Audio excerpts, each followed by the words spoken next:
আমার সকালটা শুরু হয় 1 গ্লাস চিয়া সিডের জল খেয়ে। আজকে সকালেও তাই করলাম, গ্লাসে 1 চামচ চিয়া সিড দিয়ে গরম জল দিয়ে গুলিয়ে জলটা খাবো।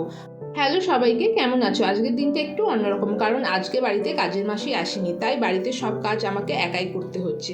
সকাল থেকে ঘর পরিষ্কার করা, রান্না করা, বাসন মাজা সবকিছু একসাথে সামলাতে হচ্ছে। সত্যি বলতে একটা দিন কাজের মাসি না এলে বোঝা যায় বাড়ির কাজ কতটা পরিশ্রমের। তবে নিজের হাতে সবকিছু গুছিয়ে নেওয়ার পর একটা আলাদাই শান্তি লাগে। তাই আজকের ব্লগে তোমাদের আমার সঙ্গে এই ব্যস্ত দিনের সঙ্গী করে নিলাম।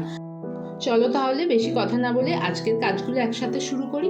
প্রথমেই সবার আগে বাসনগুলো মেজে নিচ্ছি। আমি বাসন রাত্রেই মেজে রাখি, কিন্তু ও সকালবেলা ফোন করে বলেছে যে আসবে না, তাই জন্য এখন সকালবেলাই মাজছি। বাসনের পরিমাণটা অনেকটাই ছিল, কারণ কালকে দুপুরেও ও আসেনি, বলেছিল সকালে আসবে, আর তারপরে ভোরবেলা ফোন করেও কাজের মাসি বললো আমি সকালবেলাও আজকে আসতে পারবো না।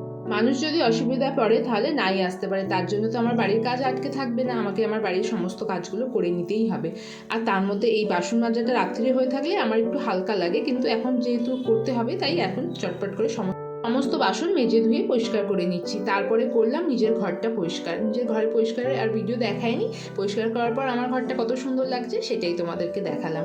আর সকালবেলা সমস্ত কাজ করার পর নিজের একদম রিল্যাক্স লাগে, কারণ গোটা ঘরটা তোমার পরিষ্কার হয়ে যায়। দেখো বাসন মাজার পর আমার রান্নাঘরটা কত সুন্দর পরিষ্কার, একদম ঝকঝকে তকতকে দেখাচ্ছে। আমার এই সমস্ত কিছু পরিষ্কার হয়ে যাওয়ার পর যে শান্তিটা লাগে সেটা বোধহয় প্রত্যেক মেয়েরই লাগে। আমার ঠিক বললাম তো? আমার তো ভীষণ রকম লাগে, মনে হয় যেন সমস্ত ক্লিন হয়ে গেছে আর আমার মাথা থেকে সমস্ত চিন্তাও দূর হয়ে গেছে। এই ছিল আমার সকালের ভিডিও।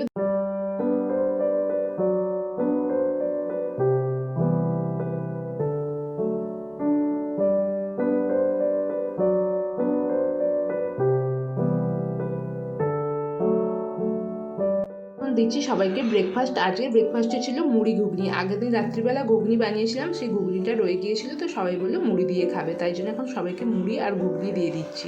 আর মুড়ি ঘুগনিটা যেহেতু রাত্রিবেলা ছিল, নিরামিষ ঘুগনি ছিল, তো সবাই বললো ঠিক আছে এটা দিয়ে আজকে সকালে ব্রেকফাস্ট হয়ে যাবে। আমি রাত্রে একটু বেশি করে ঘুগনিটা করে রেখেছিলাম, জানি সকালে ব্রেকফাস্টে হয়ে যাবে, তাহলে আর ব্রেকফাস্টের জন্য বাইরে যেতে হবে না। আর আমাদের এখানে প্রচুর বৃষ্টি হচ্ছে, চারিদিকে জল, যার জন্য বাজার দোকান সমস্ত কিছু বন্ধ। এইভাবেই আমাদের এখন চলছে। এবার চলে এলাম দুপুরবেলায় ভাত রান্না করবো বলে, মানে দুপুরে রান্নার তোড়জোড় করবো। আজকে দুপুরে রান্নাতে ছিল ভাত, ওল ভাতে আর মাছের ঝোল কাটাপোনা মাছ দিয়ে। তো এখানে প্রথমে চালটা ধুয়ে নিলাম আর তারপরে ভাতটা বসিয়ে দিলাম।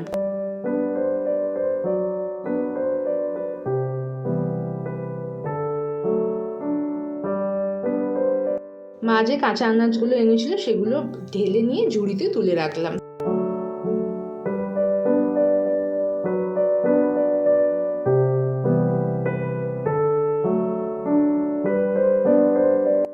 ভাতের মধ্যে সেদ্ধ দেওয়ার জন্য ছাড়িয়ে ধুয়ে পরিষ্কার করে নিচ্ছি। এটা আমাদের সিজনের প্রথম ওল এলো এবার, কিন্তু ওলটা ছিল খুবই নরম আর ভালোই ছিল। ভাত দিয়ে খেতে, গরম ভাত দিয়ে ওল ভাতে মেখে খেতে বেশ ভালোই লাগছিল।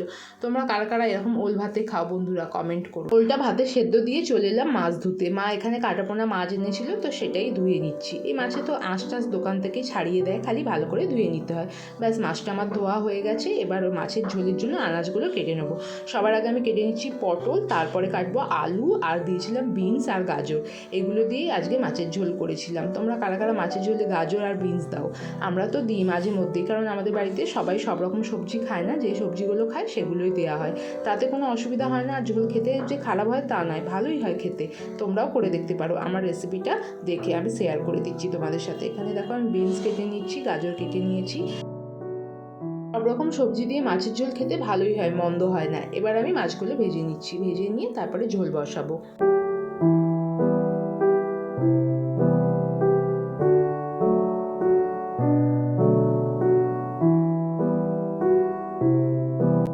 ভাজা হয়ে গেছে। এবার ওই কড়াইতে দিয়ে দিলাম সর্ষের তেলের মধ্যে শুকনো লঙ্কা আর কালো জিরে। আমার পাঁচফোড়নটা শেষ হয়ে গেছে তাই কালো জিরেটা দিয়েছি, তোমরা পাঁচফোড়ন দিয়েও করতে পারো। আর প্রথমে গাজর আর আলুগুলো দিয়ে ভেজে নিয়ে তারপরে দিলাম পটল, বিনস, এগুলো দিয়ে ভেজে নিয়ে আদা, রসুন, পেঁয়াজ আর লঙ্কা গুঁড়ো দিয়ে একসাথে মশলা রেডি করে নিয়েছিলাম, সেটাই এখন ওই মশলাটা দিলাম আর নুন হলুদ দিয়ে ভালো করে কষিয়ে নিচ্ছি। মশলাটা কষানো হোক, এদিকে আমি ততক্ষণ করে নিচ্ছি ওল ভাতেটা। ওল ভাতেটা সেদ্ধ হয়ে গেছে, মানে ওল ভাত থেকে বার করে নিয়ে এবার গ্লাস দিয়ে আমি ওগুলোকে ভেঙে একদম মিহি মিহি করে নিচ্ছি। মশলা আমার কষানো হয়ে গেছে, জল দিয়ে দিলাম, ঝোলটা ফুটুক আর ওল ভাতেটা ততক্ষণ মাখা করে নিই। এখানে আমি সর্ষে, তেঁতুল, সর্ষের তেল আর নুন দিয়েছি। তোমরা চাইলে লেবুও দিতে পারো, লেবু আমাদের বাড়িতে ছিল না, তাই জন্য তেঁতুল দিয়েছি যাতে গলাটা না ধরে।